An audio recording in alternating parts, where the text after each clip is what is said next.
Hello everyone, welcome back to another episode of the Darrell Brooks saga. On today's episode, we're going to continue with the testimony of Mr. Bonesteel, which is, he was closer to the victim. He was literally next to her when everything happened. Before that, I just want to thank you guys for watching. Thank you guys for giving it a like to the video. Thank you guys for being here. It's amazing to have you guys and commenting around this case. In an update, I'm working on the Sarah Boone edit. It's gonna take a while because the sound is really bad on the recording. So I'm gonna have to do a lot of stuff to that video. So bear with me with that one, but it's coming. I already have it. It's on my editing software, so it's gonna be here. Yeah, with that out of the way, thank you guys, and let's get into the video. You may call your next witness. Thank you. The state will then call Adam Bonesteel. The first thing I will ask you to do is to state your first and last names for the record and then spell each. First name is Adam, last name is Bonesteel, A-D-A-M, B-O-N-E-S-T-E-E-L. Thank you. Go ahead, your witness. Thank you. Mr. Bonesteel, thank you for being here this morning, sir. I want to ask you about the events of November 21 of 2021, okay? Yes. Were you participating in the Waukesha Christmas parade that afternoon, sir? Yes. And what was your role in the parade? I was driving the float for Citizens Bank. And your wife Stephanie works for the bank, is that right? Yes, I was volunteering with her and the rest of the family. Right. And you said you were driving the float, is that right? That is correct. Were you driving a vehicle pulling a trailer with the float on it, or? I was driving a Suburban pulling the trailer. Okay. So you have a full-size Chevy Suburban? Yes. Which is like a large SUV? 2019. Full-size SUV? Yes. Okay. Overruled. His answer. Why is it relevant? Because he had a better SUV than you, Darrell? At least a newer one. I don't really like large cars. I like to drive sedans. I drive a stick, so I like to drive small cars. I stand. And the float was on a trailer behind you? Correct. Okay. Do you know about how long the trailer was, or the approximate size?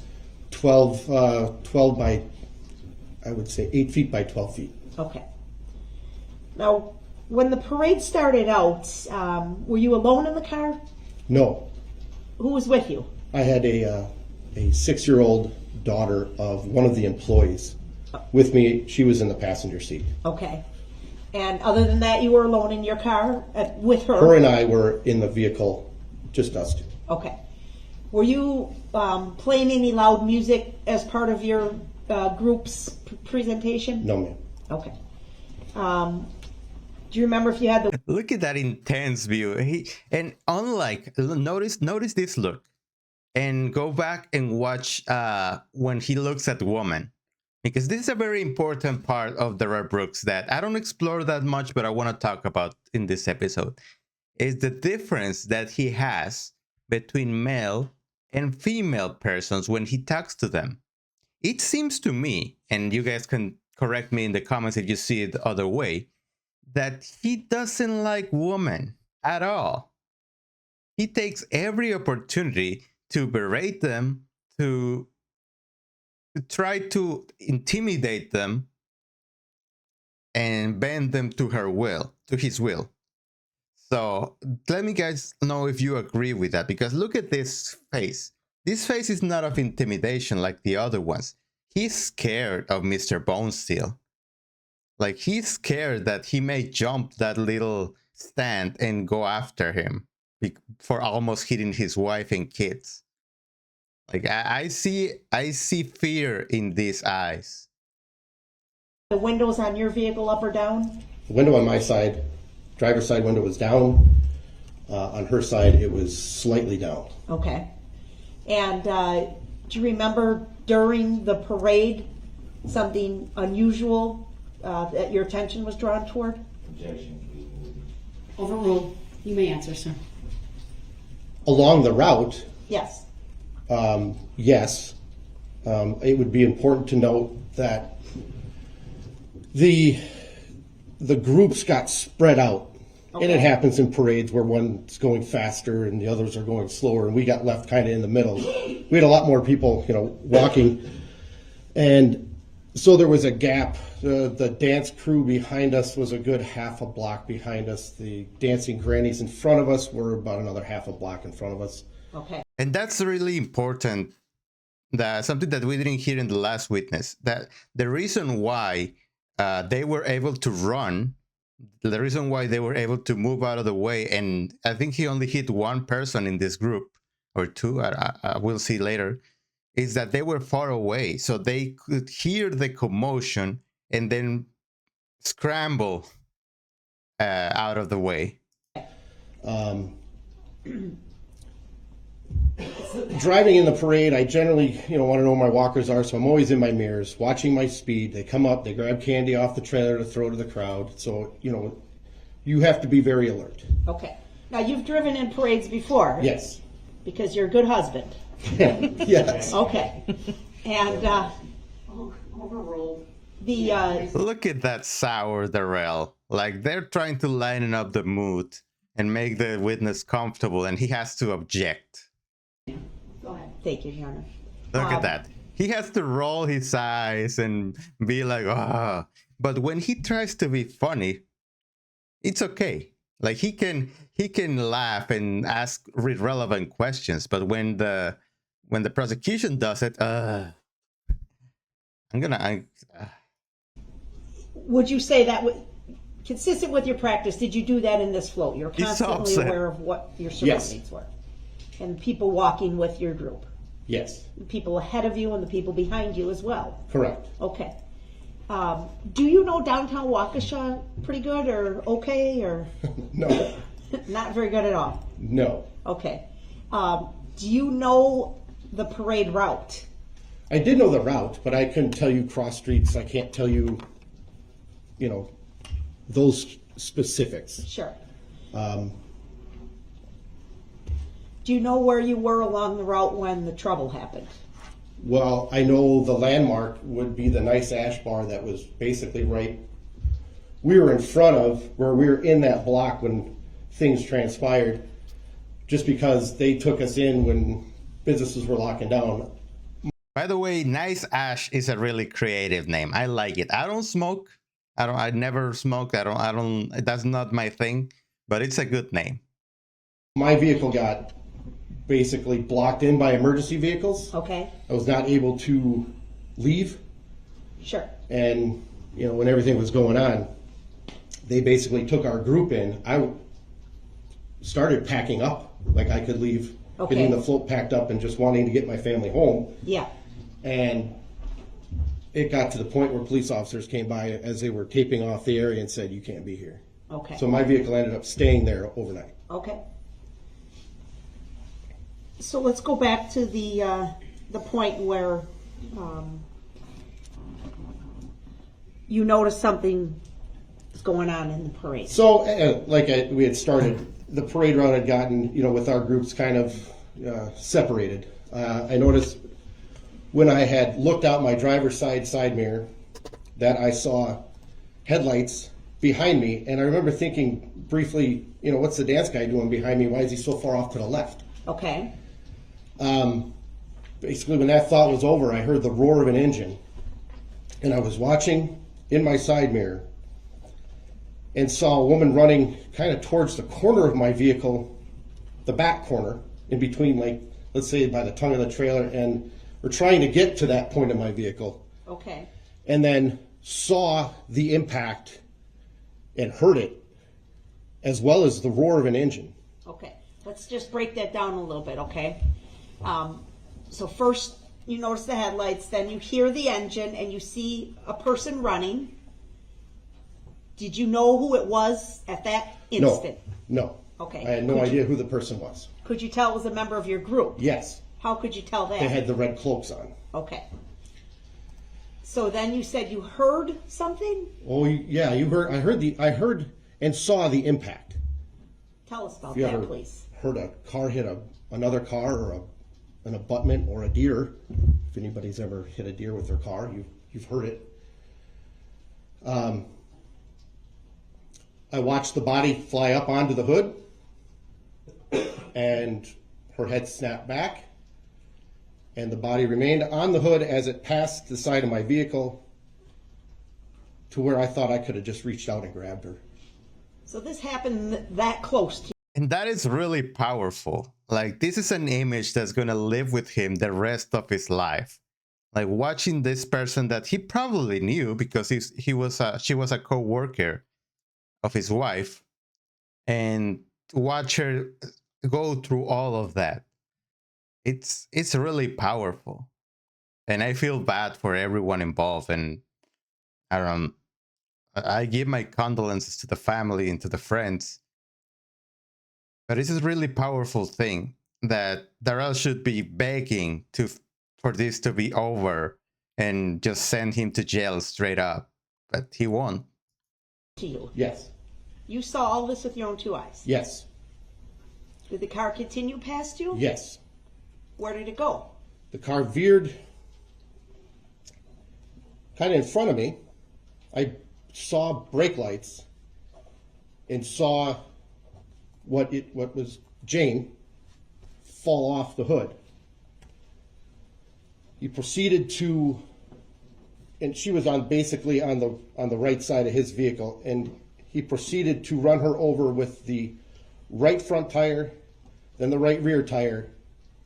And at that point, I was just focused on the body on the ground, but I remember hearing the roar of the engine again. And How fast were you going? Wait. Let me comment on this, because what kind of monster does that? Like, you see that you're hitting someone. You see that they are on the hood of your car. You brake, and that's gonna come up often, that people saw brake lights of him trying to brake the car, and when he tries to say that he couldn't stop the car at the end, he could stop the car. He had the ability. He had brakes because Jane fall off the car, and then he proceeded to go over her body anyway. And then he comes here to this trial and tries to be upset because they remove him from the table for being disruptive. Like, take a minute to go into the mind of Darrell. We cannot know what he's thinking, but it's really easy to infer what he's doing. 2 miles an hour. How fast would you estimate the other vehicle was going? 30. Did you get a description of that other car? Very nice guess. Remember, the experts say between 33, 34 miles, so he's pretty close. It was red, That's all you know? like a box type back end. That's all I know. That's all. I thought my wife was the woman on the car. So you see your whole life going by you, you know, in what you think is an act of terror because you don't know what's going on. And then a body's laying on the ground. And at that point, that was my only focus. My vehicle, I threw it in park and ran to decipher if this was really who I think it is. Okay. Details of which direction the vehicle went after that, I cannot tell you. I'm sorry. It was tunnel vision right to the ground. Of course. You do distinctly remember, though, seeing the red vehicle that you've described roll over the person on the ground? Yes. With both tires? Yes. Let's show you an item that's been marked as Exhibit 46, please. And we're going to put it up for you first and have you take a look at it. Is it up on your screen, sir? Yep. And right now the video is not playing. It's frozen on the first frame. You see that? Yep. Do you recognize what you're looking at here, sir? Yep. What are you looking at? It appears to be Jane on the ground. Is that what she looked like when you ran up to her? She was on her side, face down, yeah. I'm going to ask Those are the pants, yeah. Okay. I'm going to have my assistant play this video through for you. It's a total length of 15 seconds, okay? Yes. I want you to watch it, and then I'll have some questions for you, okay? Okay. Mr. Bonesteel, did you see yourself in that video? Yeah. Again, I cut the parts where they just are looking at the screens. Nothing really happens in those moments. Yes, I did. Do you believe this video is a true and accurate representation of the events as you ran up to Jane on the Yes. street? Move to admit 46 and permission to publish, Your Honor. Objection.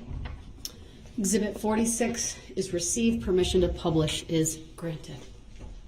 I, for one, would love to hear the grounds of that objection. The real grounds, not just irrelevant, because it is relevant.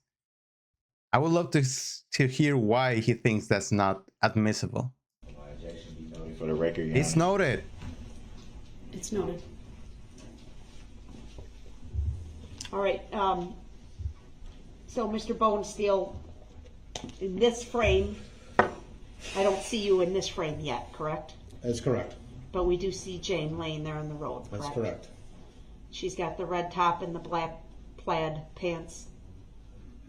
Is that right? That's correct. Okay. We're going to go ahead and play it all the way through, 15 seconds at normal speed.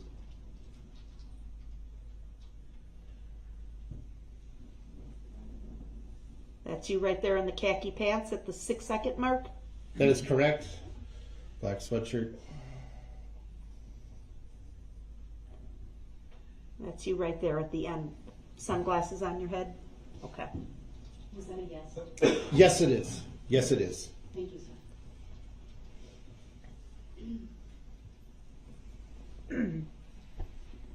Do you know if medical assistance was provided to Jane? I do not.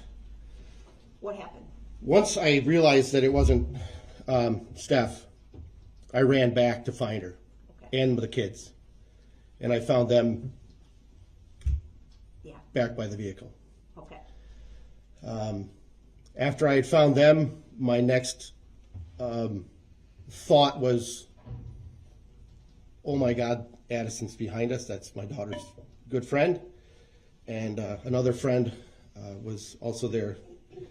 And I ran back to find her. With the extreme dance group? Yes. Okay. Did you find those girls? I found Addison. Sam had been struck. What's Sam's last name? Coelho. Okay. I asked. He's like, what Darrell doesn't understand is empathy. Like, he doesn't understand why Mr. Bonesteel is doing all of this. Why is he leaving his family? Why is he going to look for random people, according to him? He doesn't understand these acts of empathy to caring about someone that you know. So he's so confused right now. Addison if she wanted to come with us. Her mother was actually waiting at the end of the parade route, so she was en route to get her. But Okay. then I went back to my family and the rest of the group that we were in the parade with, and at that point the Nice Ash Bar was taking them in, Okay. and then I was just focused on getting out of there, Yeah. which didn't happen.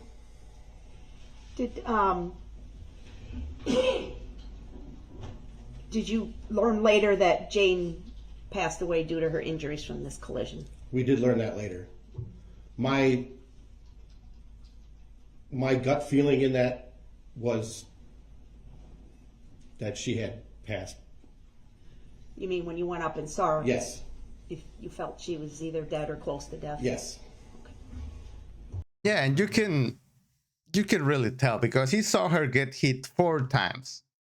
First when Darrell first got her up to the hood. Second one when she fell to the ground. First wheel, second wheel. So he really had a mind of his own to continue doing that. He had 4 times to stop. He should have stopped before the first one, and he didn't. And then he continued. Thank you, sir. I don't have any other questions for you. Okay, now we are about to see 10 minutes of Darrell Brooks confronting the main witness of his of this event. It's gonna be interesting. I saw it already. I edited this, but look at the fake acting that this guy is about to go. Look at this. Hey, look. I left it here. It doesn't say anything. I do. Whew.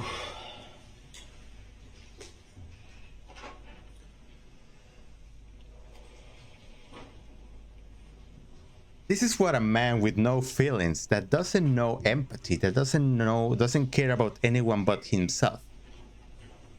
This is what a man thinks that he should act about someone else.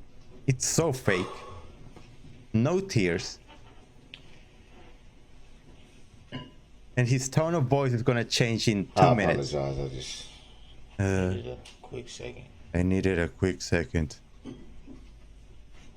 Is the jury watching me? Is the jury watching me feel bad?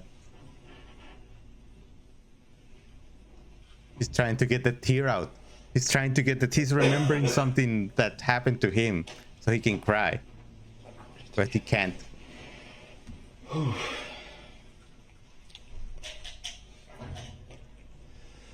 At some point in what a horrible human being. And also notice his tone of voice. Like right now he's what did you see after? Did you notice a license plate? And then he's gonna switch it up when he gets mad. yeah, your testimony, you stated that you heard, or rather you saw brake lights. Would that be fair to say? Yes, I did.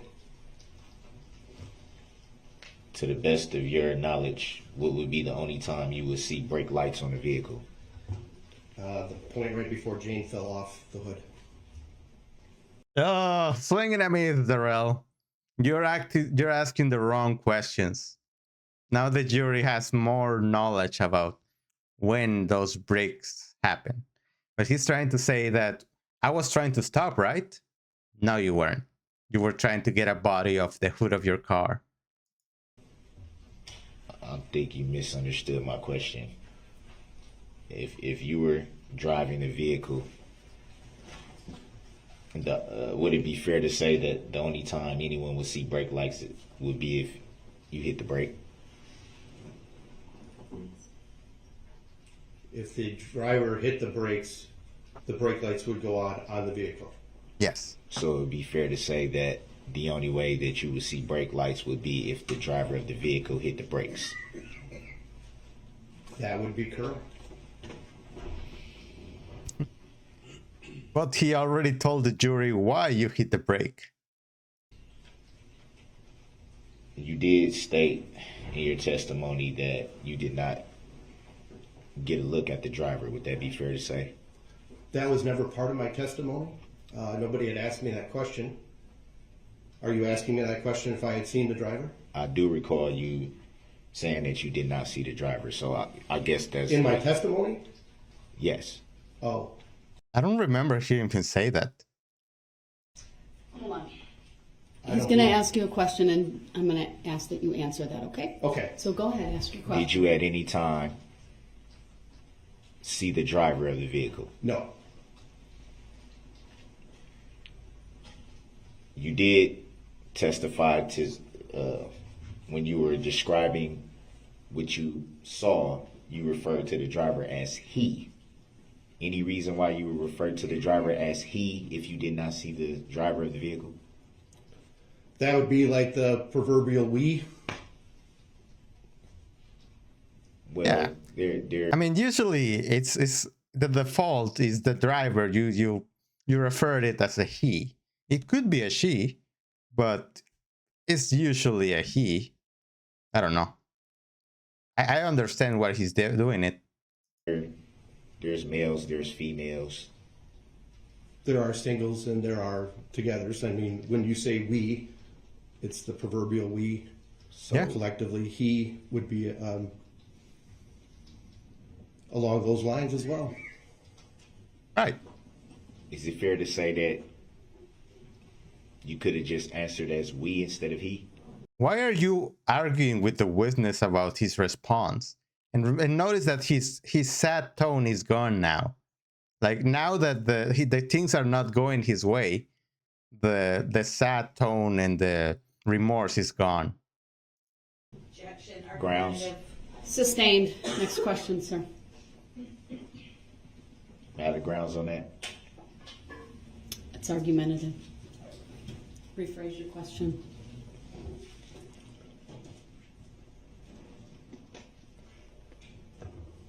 Any reason why you would answer that question as he? Objection. He told you. Argumentative. Grounds. Asked and answered. Sustained.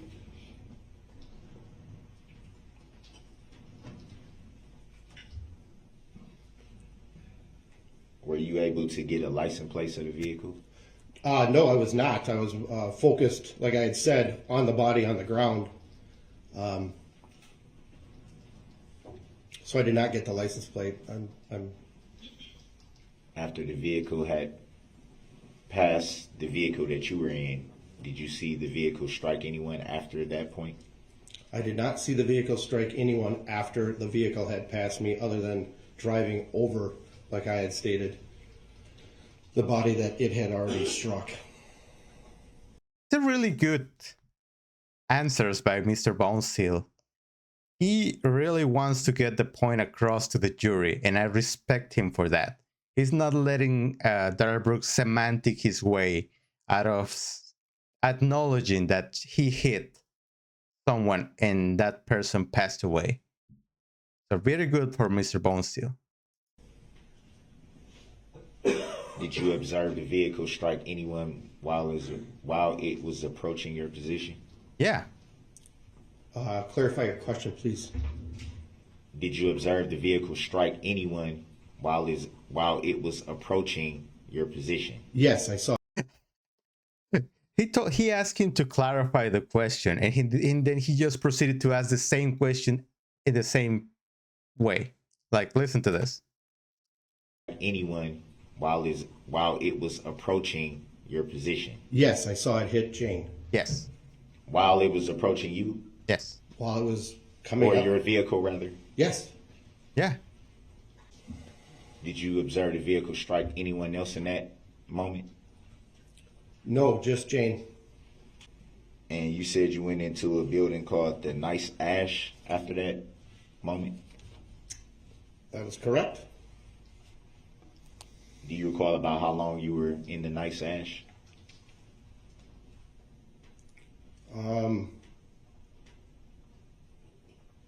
Hour and a half, maybe.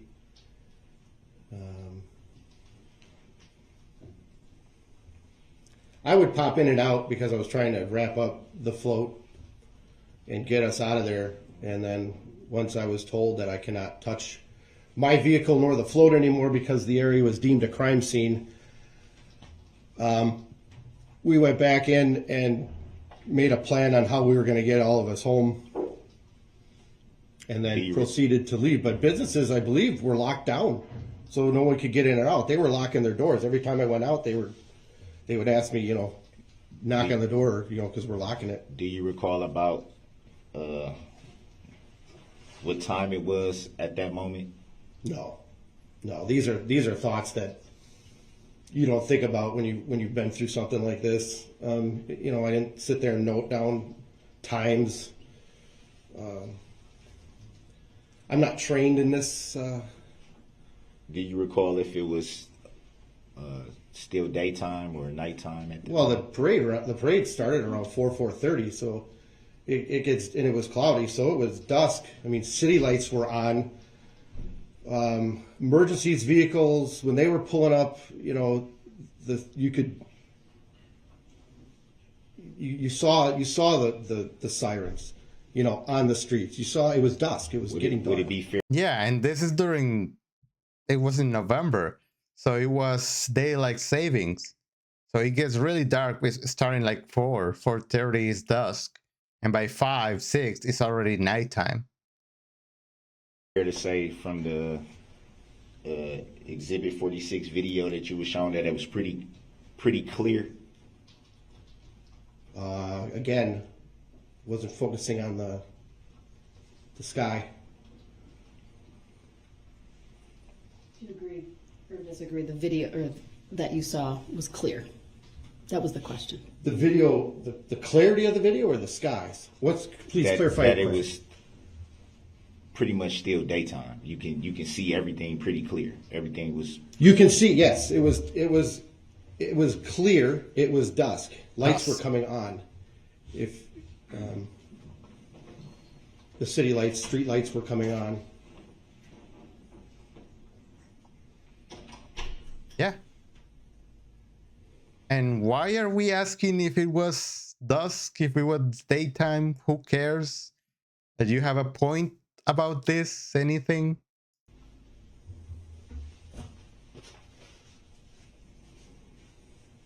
Would it be fair to say you can recall lights coming on, but not the driver of the vehicle? I think that's asked and answered, Your Honor. Objection. Grounds. Overruled. He may answer. He did the combo objections grounds. I don't know why he say objection, but why does it matter? If you're driving through a parade, you're watching everything around you. He already said that he was looking at the mirrors, he was looking at the dancers, he was looking at where he was going. So he noticed the lights going on. When a maniac drives past you and hits someone that you know, you're not thinking about every detail about the car. You're thinking about the person that he hit and if she's okay. I can remember lights coming on because they are stationary. The vehicle was traveling past me at a rate of speed with a woman that I thought was my wife on the vehicle. Was not really paying attention to who was driving the vehicle. Exactly. Again. So would it be fair to say you were paying attention to the lights? No. So what would lead you to believe that they were in fact coming on at that time? Objection. Argumentative. Grounds. Asked and answered. The video that Hold on. There's an objection. He never said at that time. Notice this. Mr. Bonesteel never said that while the car was going past him that the city lights were coming on. He never stated that. He could have noticed it a block before. So Darrell Brooks is trying to shenanigans his way to contradiction. All right. Rule on it first. That's okay. The objection is sustained. Next question, sir.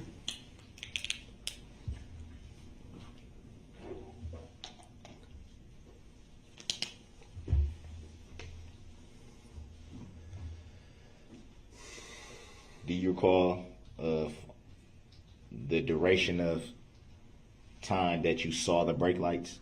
No, I do not. But you did in fact see brake lights? Correct. No further questions. Any redirect?